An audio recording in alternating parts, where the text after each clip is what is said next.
જય દ્વારકાધીશ. આજે તો સવારમાં આવી ગયા વાડીએ. પુષ્પરાજ ઝૂકેગા નહીં. अबे साले એટલી ડુંગળી છે, બીજો કપાસ. ચાલો ઓવડીએ.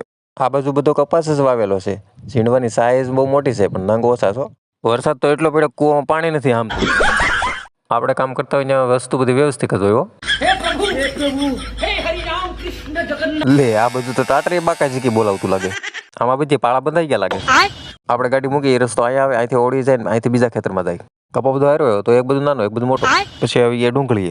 ડુંગળીમાં આવીને જોયું તો ગાય માતા એ તો બાકાચીકી બોલાવી દીધી. ડુંગળીમાં પાણીનું કામ ચાલુ હતું. મેં મારા બાપાને કીધું કેરા આખા ભરાઈ ગયા કે ઘર ભેગું થાય નહીં. થોડા પેલી બાજુ આવેલા તો આ બાજુ બાકાચીકી બોલી ગઈ લાગે છે. તડકો બહુ હતો, મેં કીધું શરીરમાં પાણી ઘટી જાય, થોડુંક પાણી પી લીધું. આ બાજુથી ને હુમલો થયો એવું લાગે.